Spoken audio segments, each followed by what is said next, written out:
Welcome back to my channel, Titania Story Series. Sebelum saya bacakan ceritanya, jangan lupa ya untuk selalu like, komen, share, dan subscribe. Seperti biasa, saya akan membacakan cerita Dear Alia, Melabuhkan Cinta pada Pria Beristri, Bab 16, Keguguran.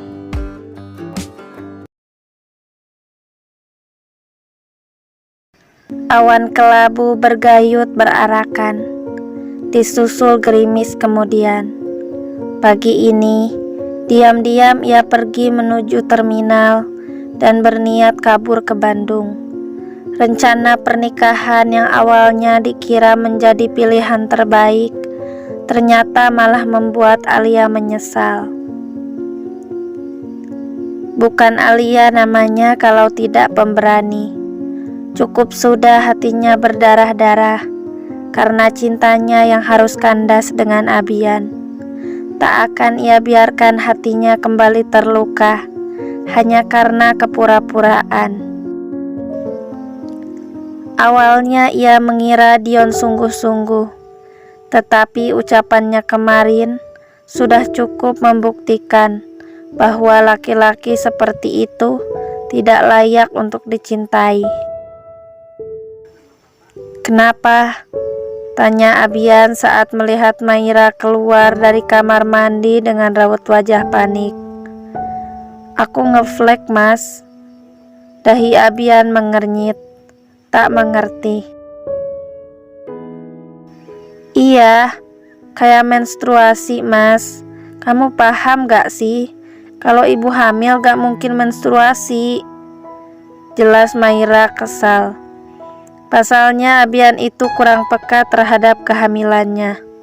Suaminya itu hanya sibuk memikirkan perasaannya pada Alia, yang jelas-jelas sampai kapanpun ia tak akan rela membaginya. Apa mungkin gara-gara semalam? Abian menebak. Maira terdiam. Entahlah, ia pun tak tahu. Abian tampak berpikir. Sesaat kemudian laki-laki itu mengambil laptop dan mulai menghidupkannya. Ia memeriksa rekaman CCTV yang sudah diinput pada laptopnya. Tampak maling itu lari dari kamar Mama Abian, lantas menubruk sofa kemudian bersembunyi di baliknya. Saat Abian terlihat menyalakan lampu, maling itu semakin terlihat jelas. Lalu Abian dan mamanya terlihat masuk kamar. Tak berselang lama, Maira keluar dan memergoki pria itu. Kamu berhasil lihat wajahnya? Tanya Abian usai melihat Maira jatuh terduduk dalam rekaman video itu. Maira hanya mengangguk pelan.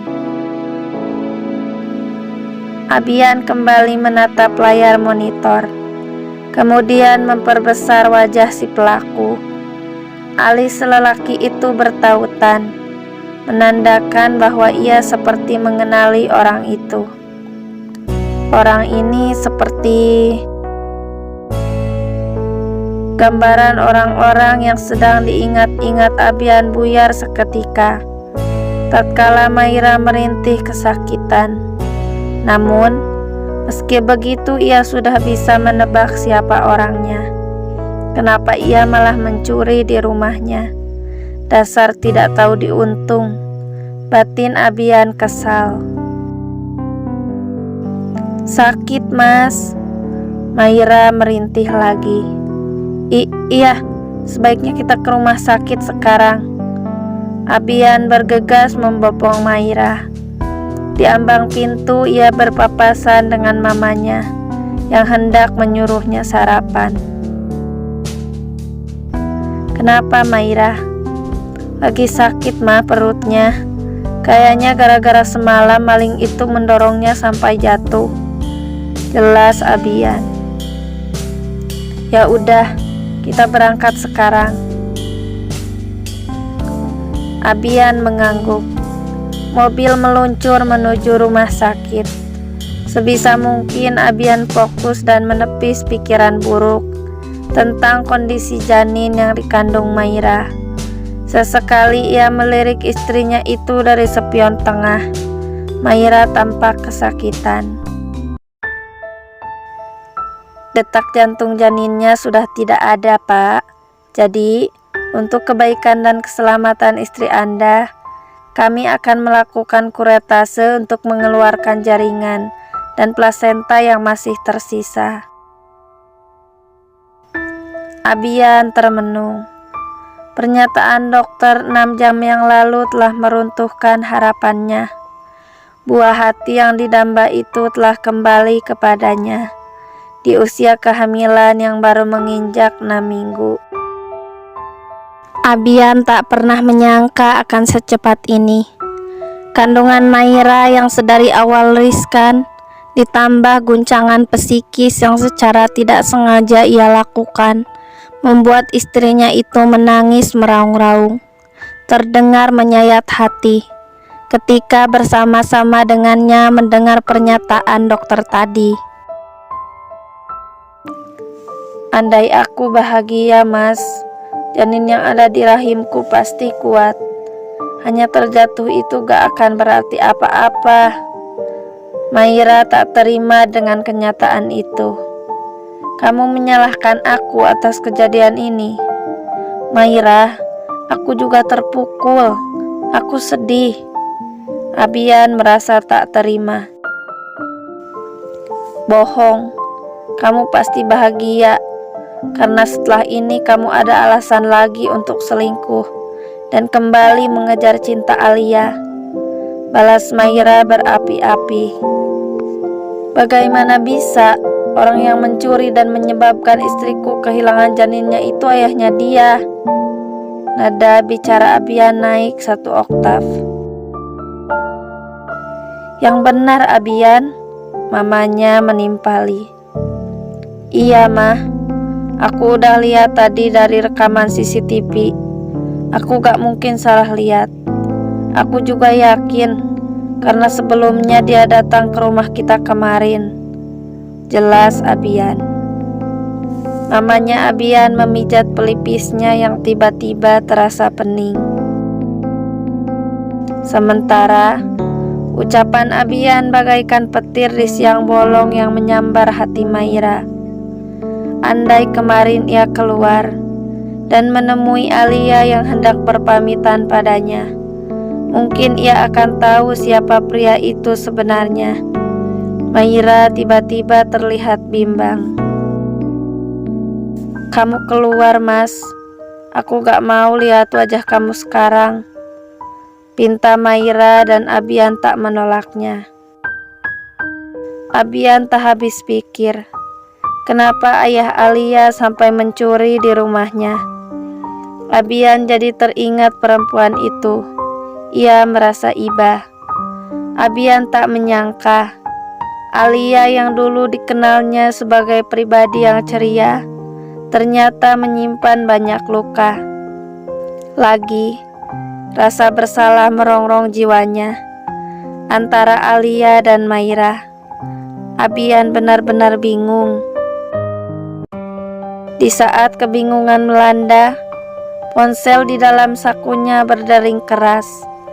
Abian menarik napas panjang dan mengembuskannya perlahan. Ia merisik saku dan melihat siapa penelepon tersebut. Dion, nama yang tertera di layar ponsel. Ragu, Abian menggulirkan ikon gagang telepon berwarna hijau ke atas. Halo. Abian memulai percakapan sesaat setelah ponsel ditempelkan ke telinga. Di mana Alia? Pertanyaan sahabatnya itu membuat Abian mengernyit. Gue gak tahu, jawab Abian kemudian. Jangan pura-pura. Gue tahu lo pasti gak suka kan kalau gue mau menikah sama Alia. Lo cemburu kan? Dion malah menudingnya. Ya, Abian memang cemburu, tetapi tidak mungkin ia sampai melakukan hal itu. Gue benar-benar gak tahu. Sorry, gue lagi ada urusan penting. Gue gak bisa berlama-lama membahas hal yang gak penting kayak gini, ucap Abian tegas, seraya menjauhkan ponsel dari telinga dan memutuskan panggilan secara sepihak. Akan tetapi hati Abian berkata lain. Lalu jarinya mulai bergerak di atas papan telepon, memasukkan sebuah nomor yang sempat ia hapus, tetapi ia masih mengingatnya. Ia hampir menghubungi nomor itu, kalau saja tepukan di pundak tidak mengejutkannya. "Mama," gumam Abian pelan. "Maira menyuruh kamu untuk menghubungi Alia." "Alia?" Abian mengulang nama itu, merasa janggal dengan permintaan Maira. Bukankah istrinya itu tak ingin bertemu, bahkan menghindari pertemuan dengan Alia? Mamanya Abian mengangguk. "Mama bilang akan melaporkan ayahnya Alia ke kantor polisi, tapi Maira menolak dan malah meminta Mama untuk nyuruh kamu agar menelepon Alia dan membawa ayahnya itu untuk menemui dia. Katanya ingin diselesaikan saja secara kekeluargaan," terang Mama Abian. "Aneh," ucap Abian lirih.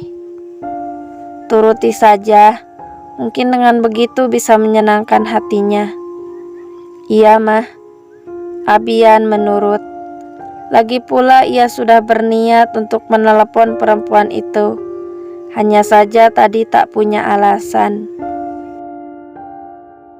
Panggilan terhubung dan langsung diangkat, namun hanya hening yang terdengar untuk beberapa saat. "Halo, ada apa?" Sampai akhirnya perempuan itu bersuara. "Kamu di mana? Ayah kamu semalam mencuri di rumah saya. Maira sekarang di rumah sakit. Kami harus kehilangan janin yang dikandungnya gara-gara ayah kamu mendorong Maira sampai terjatuh.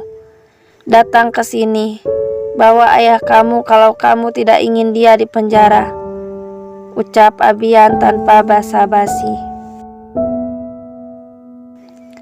Hening. Alia jelas terkejut. Perempuan itu bimbang. Apakah harus pergi atau menyelamatkan ayahnya? Ayah yang justru telah menjerumuskannya dalam kenestapaan. Baiklah, hanya itu. Bunyi panggilan yang terputus seperti menghadirkan perasaan hampa di hati Abian. "Udah?" tanya mamanya seolah-olah menyadarkan. Iya, Mah, udah." "Ingat, kamu harus jaga sikap saat ada Alia nanti. Mama tahu kamu pasti belum bisa melupakan dia sepenuhnya. Mama bisa dengar dari nada bicara kamu, terdengar gak tega dan pura-pura tegas." Tebakan mamanya benar.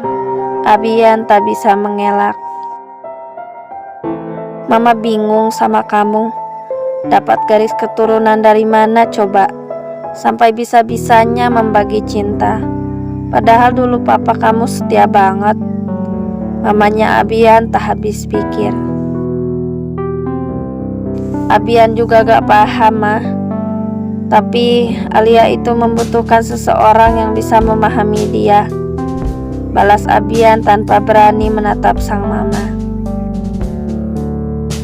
"Tapi bukan kamu orangnya. Bagaimana kalau jodoh Alia itu Abian?" Mamanya Abian refleks memukul lengan putranya itu. "Keterlaluan. Mama gak suka.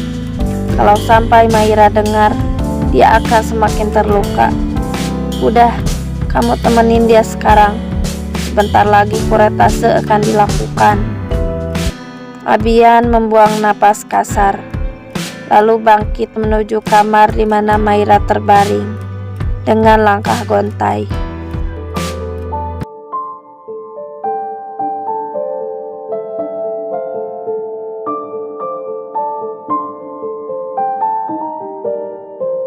Terima kasih ya sudah menonton. Jangan lupa klik suka, berlangganan, dan klik lonceng notifikasi. Nantikan bab selanjutnya ya.